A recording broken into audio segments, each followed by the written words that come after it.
My job is not to change your mind.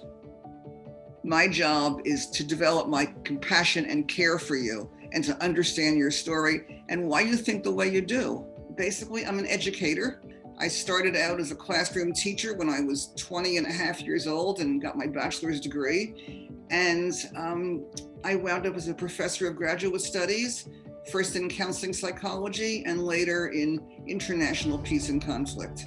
I call my work Waking Up. My focus is on cultivating a society that is based on human dignity and compassion. I long for a society where no one is left out and we find the grounding that allows us to really experience our interdependence, because that's who we are. We all need to know that we are protected and cared about. We need love. We don't survive without it. We need belonging. These belonging and identity and respect needs are just as important as our safety needs and our physiological needs. What happens to the kids who are left out? What do you observe among the kids whose basic needs are not met? What troubles arise for students who experience exclusion and isolation?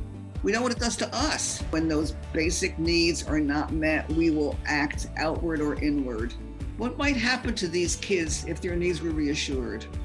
So dialogue, the form, is to get us to break out from the stuckness that we're feeling and to have new conversations as best as we can so we're not caught in our self-traps. Because if I push you, you're going to push back. We're not trying to push another to change.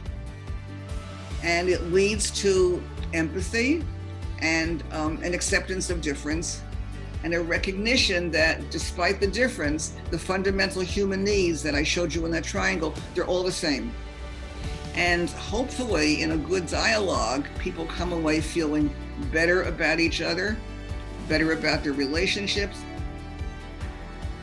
That's what you're trying to do in your classrooms. You're trying to help kids think about the what ifs and what's a better way. And microsociety work helps children think about the systems that we live in.